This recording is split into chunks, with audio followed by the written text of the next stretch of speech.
Welcome to what could be one of the biggest eye-opening videos for anybody who likes to invest in the stock market or who is looking to invest in the stock market, particularly for beginners out there who don't have a wealth of knowledge on the stock market as it is. Today I'm going to go over one of the safest, one of the easiest, one of the most affordable, and one of the best high-returning investments that you can possibly make. And if you don't believe me, stick around because I've got a lot of great evidence to back these statements up. Today we're talking index funds, and it could be one of the great cheat codes to making you rich into the future. For those of you who are new here, I'm Dan, and this channel is dedicated to helping empower and educate you on your own financial journeys. All those things that you wish you learned at school: how to save your money better, how to spend your money better, how to invest your money better, and most of all, how to make the most out of your money and get rich. So if that's something you're interested in, please subscribe to the channel, click the little bell icon next to it, which will notify you when I drop new videos. And without further ado, let's get stuck into it. Now, index funds have been touted by Warren Buffett as one of the best ways that the average person can invest their money. And for those of you who are unfamiliar with Warren Buffett, like my fiance, he is one of the wealthiest people on the planet, and he's probably the highest profile investor ever to live. So when the Buff offers advice, you better believe I'll be taking it and I'll be passing it on to you. Now, the reason why he likes index funds so much is because so many other methods of investing your money come with really high costs, high management fees, ongoing fees, which puts a lot of our investment money back into the broker's pockets, helping them pay their commissions rather than putting it back in our own investments and in our own pockets. And that is one of his biggest pet peeves. And that's not to mention that less than 10% of hedge fund professional investors end up beating the index funds over a 10 or 15 year period, which shows you that as a long-term investment strategy, index funds can be super successful and are really, really hard to outperform. So an index fund is a portfolio of stocks that perfectly tracks an overall market index. For example, if you live in America, the S&P 500, or if you live in Australia, the ASX 300. It will perfectly track those entire markets. And there are many other different types of index funds, and it's a video for another time. So if you're interested, please let me know and I'll make a video about that for you. So in classic Dan fashion, I'm going to give you a wacky analogy that'll help you never forget what an index fund is, because I love doing things like that on this channel, making it as simple as I possibly can for you. So what I want you to do is picture your favorite restaurant. You go into your restaurant, you pick your favorite meal, you go home, you're happy. Maybe you come back next month, you get the same meal. Maybe you try a different meal. That is like the stock market. You have a wide array of options on the menu, or the stock market, which is all of the meals or companies that are involved in that market. Now imagine if you went back into that same restaurant with the same amount of money, but instead this time you could buy a little portion of every meal on the entire menu. That is an index fund. Each meal represents a stock on the stock market, and the entire menu represents the index fund. So we can actually invest our money into the entire menu, which means all the profits made on all of the meals, we get a small portion of that, rather than getting a larger portion of just one meal that is sold at that restaurant. Man, I hope that made sense, because in my head it does. I hope that it does in yours. Please let me know if it does or doesn't. I would love to hear your feedback. Now, one of the best parts about index funds is not only the fact that they have so much proven success over the years, but also the fact that you don't need any knowledge or skill to be able to invest in them. You don't need to be an expert in the stock market, have a wealth of knowledge. You can do it with little to no knowledge, little to no skill, and also little to no money. Now, you're possibly thinking to yourself, Dan, there's no way, this is all way too good to be true. Kind of like eating a little piece of every part of your favorite menu. But it is true. And I'm going to show you a clip in a second which really outlines for you just how effective and how incredible these index funds have been over the past. So this is a short clip of a Warren Buffett video talking about index funds. He's talking about what would happen if you invested $10,000 in the S&P 500 index in 1942 and reinvested all of your dividends. Now, the full video is about 3.5 minutes and it is well worth watching. So please do that. I'll leave it in the description down below, but I've cut out just the 20-second block that I want to talk about in this video. And I pointed out that if you'd put $10,000 in an index fund that reinvested dividends, And I paused for a moment to let the audience try and guess how much it would amount to. And it would come to $51 million now. And the only thing you had to really believe in then is that America would win the war and that America would progress as it has ever since 1776. Right?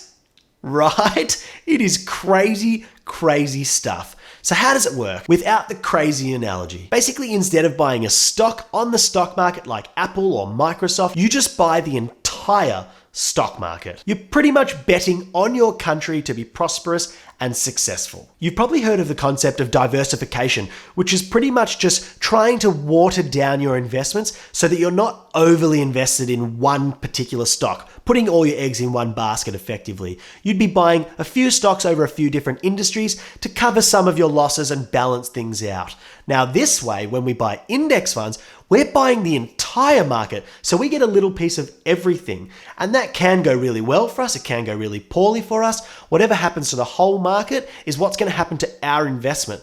But what we do know is if you look at the charts of the last 5 years and also the maximum history of these markets, they have been incredibly successful. Now, another question you might be asking is, why do this rather than just invest in the big companies that we know, the ones that we think there's a lot of value in? And it's a great question, and there's nothing wrong with that. But it has been proven to be very, very difficult to consistently outperform the overall index over a long period of time, 10, 15, 30, 50 years time. It's proven to be extremely difficult to consistently outperform the market. Now, to perfectly illustrate for you guys how successful the S&P 500 index was over the last 10 years, Warren Buffett actually placed a $1 million bet with a collective of hedge fund managers over a 10-year period, betting that they could not outperform the overall S&P 500 index. And by the way, the result was, pause for effect, pretend to say something but really build suspense, Warren Buffett won that bet on the S&P 500 index in a landslide. And by the way, their sole purpose is to invest money in the most effective way they can. And even them, the best in the world, couldn't outperform a really simple, basic stock market index. Boom.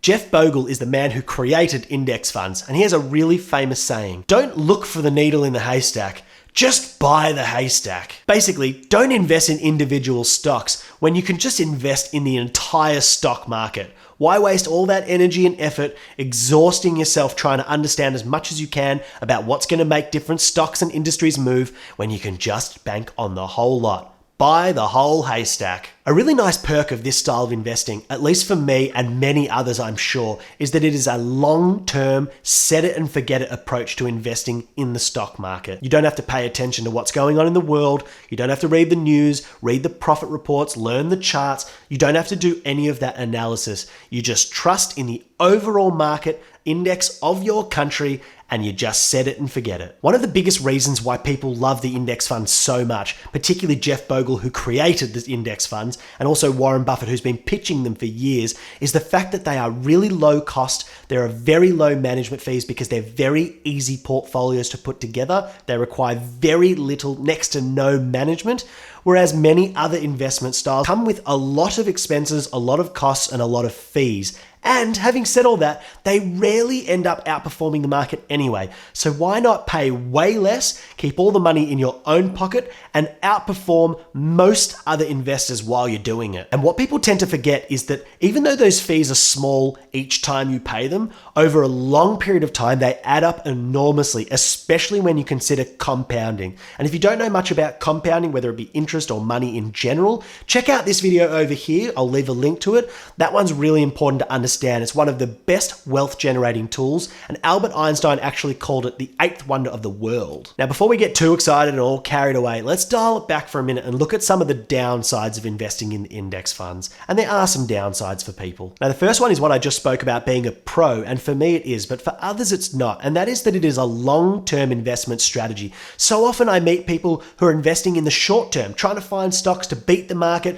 what's moving well at the moment, how can I get ahead? If that's your strategy, strategy and your goal, index funds probably doesn't suit your style of investing. But if you're looking for long-term investments, then it's definitely something right up your alley and at least worth considering. Another downside to consider is when markets crash and go into recessions, you're just following and tracking the overall market. So you know that your investment is going to take a big hit for that period of time. Whereas active investors can sometimes get ahead of this, invest in companies that they actually think are going to benefit from a particular recession. Maybe they're going to suffer less than the average for a particular recession. And those are things that active managers can weigh up. Whereas if you're in an index fund and you're invested in that way, you're just stuck with whatever the overall market does, and when there's a recession, it be going down. Another downside is actually a really interesting one, and it's a part of the psychology of investing in the stock market, and that is that some investors find it boring to invest in index funds. So if you're an active trader and you really enjoy being involved in the stock market, buying and selling and trading,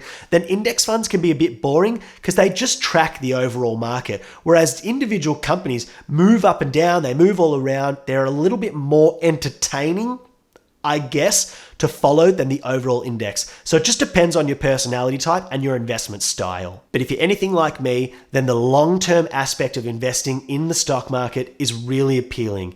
I like to see my money go right into the index fund, which I trust to do well over the long term, reinvest money into it, put the dividends into it, reinvest, hold, rinse, repeat forever, and just watch your wealth come pouring in over a long period of time. You simply trust the index, you trust your country to be prosperous over the long term, and you set and forget it, wipe your hands of it. We'll see that money when we need it. All right, guys, thank you so much for joining me. I really appreciate it. Hopefully you got some value out of this because for me, this was one of the most important things that I learned along my investing journey. And I'm so glad that it's something I found at a relatively young age because the longer we leave our money in there, the more money it's going to turn into in the future. So if you enjoyed this video, like it down below, subscribe, click the bell icon so you can get notified when I drop new videos. And until next time, I'm Dan, and you've been Dansplained. See ya!